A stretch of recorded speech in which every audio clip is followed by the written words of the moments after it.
The first day, I walked into a college classroom at 34 years old. My hands were shaking so badly that I almost dropped my notebook.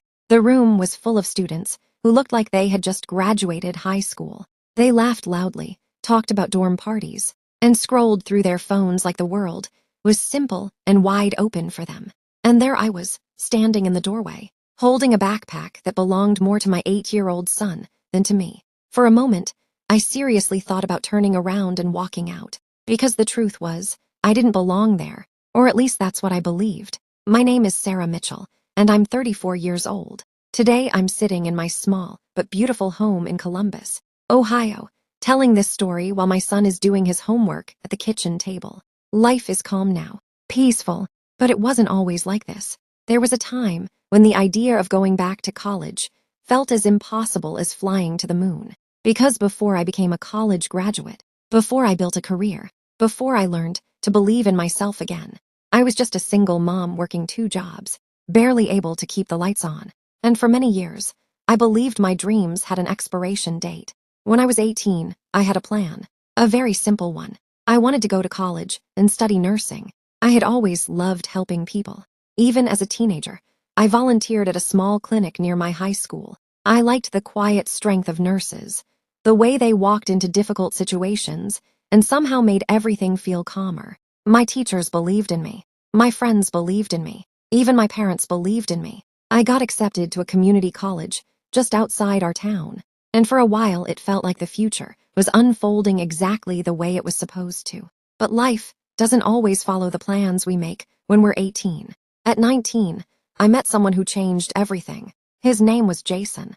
At first, he felt like the most exciting thing that had ever happened to me. He was charming, funny, and spontaneous in a way I had never experienced before. He made big promises about the future: travel, a house, a life full of adventure. And when you're young and in love, promises can sound a lot like guarantees. A year later, I was pregnant.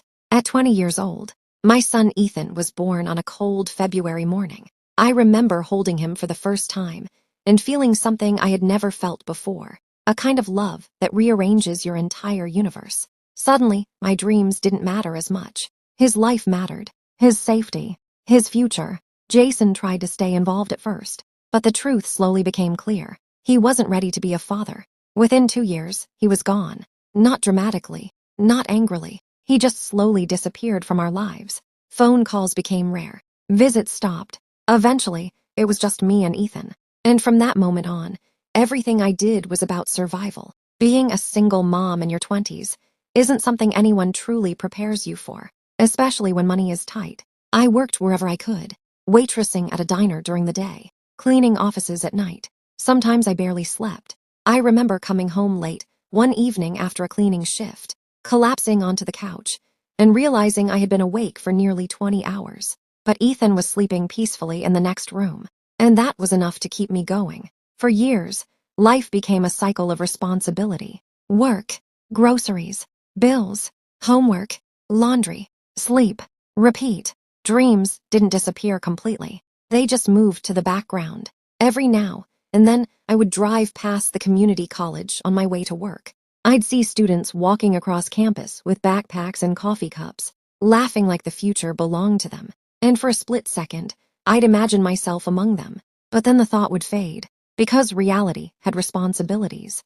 And dreams felt like luxuries. One evening, when Ethan was 8 years old, he came home from school holding a piece of paper. It was a simple assignment: write about what your hero does every day. I was cooking dinner when he ran into the kitchen. "Mom, I read about you." I laughed. "Me, why?" He shrugged like the answer was obvious. "Because you work really hard and you take care of everything."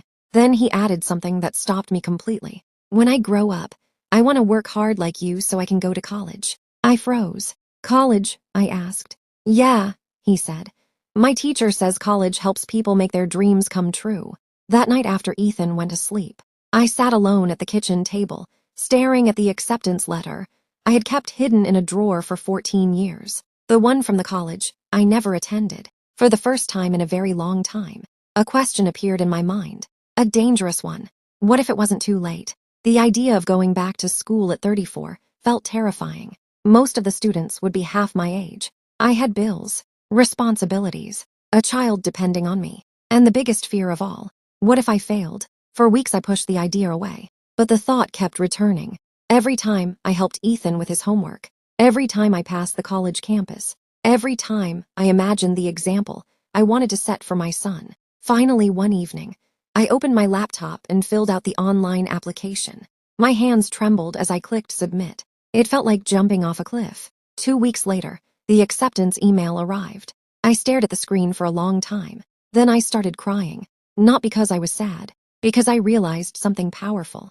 Dreams don't disappear when life gets difficult. They just wait quietly for the moment you're brave enough to try again. Which brings me back to that classroom doorway, standing there at 34, feeling older than everyone else, feeling nervous, feeling completely unsure of myself. Then my phone buzzed in my pocket. It was a text from Ethan. "Good luck today, Mom. You're gonna do great." I smiled, took a deep breath, and walked into the classroom, because sometimes courage isn't loud. Sometimes it's just the quiet decision to keep going, even when you're scared. Below is the continuation and conclusion of the story, written in the same emotional American storytelling style, as if the woman is telling her story from her home. Going back to college at 34 didn't magically solve my problems. In fact, it made life harder, much harder. For the first few weeks, my schedule felt like an impossible puzzle that never quite fit together. I woke up every morning at 5:30 a.m. I would quietly make coffee while the house was still dark and silent. Then I would open my textbooks and study for an hour before Ethan woke up for school. At 7 a.m., I'd make him breakfast, pack his lunch, and drive him to school. Then I'd rush to campus for my morning classes. After classes, I went straight to work at the diner. Sometimes my shift lasted until 10 p.m. Then I would come home, help Ethan with homework, wash dishes, and open my laptop again to finish assignments. Some nights I didn't get to bed until 2 a.m. And then the cycle would start again. Day after day, week after week, I was exhausted in a way I had never experienced before. But the truth was, exhaustion wasn't the hardest part. The hardest part was doubt. Most of the students in my classes were between 18 and 22. They talked about dorm life, spring break trips, and weekend parties. Meanwhile, I worried about rent, grocery bills, and whether Ethan had clean socks for school. Sometimes I felt like an outsider. One afternoon during a group project, a girl looked at me and said jokingly, "You're like the class mom." Everyone laughed. I laughed too, but inside it stung, because a part of me wondered if I really did belong there. One night, after a particularly difficult exam, I sat in my car in the college parking lot and cried. I felt overwhelmed, old, out of place. I even considered quitting. That evening, I came home later than usual. Ethan was already asleep. I walked into the kitchen and dropped my backpack on the table. My books spilled out across the surface. For a long time, I just stared at them. Then, I whispered the words I had been afraid to say out loud. Maybe I can't do this. The thought felt heavy, almost relieving. Quitting would make life easier. No more sleepless nights. No more impossible schedules. No more feeling like I didn't belong. I was about to close my textbooks when I noticed something taped to the refrigerator. It was Ethan's latest school drawing. In bright crayon letters, he had written, "My mom is my hero." Below the words was a picture of the two of us, me holding a book, him holding my hand. And in that moment, something inside me shifted.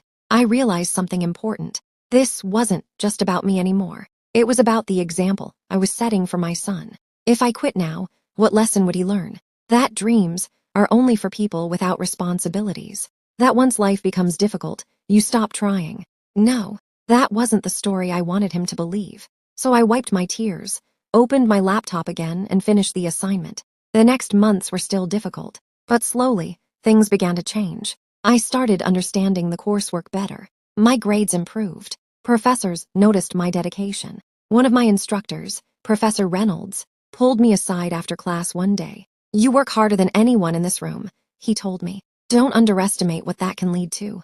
Those words stayed with me, because for most of my life, hard work had only been about survival. Now, it was building something, a future. One afternoon, near the end of my second year, Ethan came home from school with exciting news. "Mom," he shouted, running into the house. "I told my class about you today." I smiled. "Oh yeah, what did you say?" He grinned proudly. "I told them my mom is in college, and she's going to be a nurse." Then he said something that made my heart stop for a second. My teacher said that's really inspiring. Inspiring. No one had ever used that word to describe me before. I was just a tired mom trying to get through each day. But to my son, I was proof that dreams could still happen. And that realization gave me strength on days when I had none left. By the time I reached my final year of college, something amazing had happened. I wasn't the nervous woman standing in the doorway anymore. I had become confident, focused, determined. My classmates respected me. Some of them even came to me for advice. Life was still busy, still complicated, but now there was something else mixed into the struggle. Hope. And hope is powerful, because once you truly believe a better future is possible, quitting becomes much harder. Graduation day arrived on a warm spring morning. The campus lawn was filled with families holding cameras and balloons. Students wore black gowns and square caps that kept slipping off their heads. I stood among them, holding my diploma folder. For a moment, everything felt surreal. 4 years earlier, I had been a single mom working 2 jobs, wondering if my life would ever change. Now I was standing there with a college degree. When the ceremony ended, I scanned the crowd until I saw Ethan. He was waving both arms wildly. When he reached me, he threw his arms around my waist. "You did it, Mom."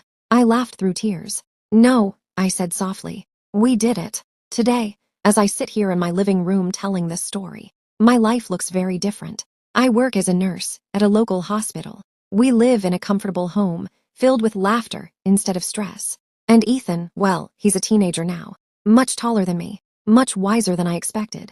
Sometimes I think back to the woman I used to be, the tired 20-year-old single mom, the 34-year-old woman standing nervously outside a college classroom. If I could speak to her now, I would tell her something important. Your dreams do not expire. Not at 20, not at 30, not even at 40. Life may slow them down. Responsibilities may delay them. But dreams only truly disappear when we stop believing they are possible. People often ask me how I found the strength to go back to school. The truth is, I didn't find strength. I built it. One early morning, one late-night study session, one moment of doubt overcome at a time, and every step forward created the next. Sometimes at night, after Ethan has gone to bed, I sit quietly with a cup of tea and reflect on everything that happened. I think about the years when life felt impossible, the days when I believed my story had already been written, and I realized something beautiful. The hardest chapters of my life were not the end of my story. They were the beginning of the most important part. Because the truth is, dreams don't belong only to the young. They belong to the brave, to the people willing to start again when everyone else thinks it's too late, to the mothers who refuse to give up, to the fathers rebuilding after failure, to anyone who still believes a better future is worth fighting for. And if my story reaches someone out there who feels stuck, someone who thinks life has already passed them by, I hope you remember this. The woman who once believed her dreams were over walked back into a classroom at 34 years old. And step by step, day by day, she built a life she once thought was impossible. Because sometimes the most powerful success stories don't begin with perfect opportunities. They begin with ordinary people deciding that their dreams are still worth chasing.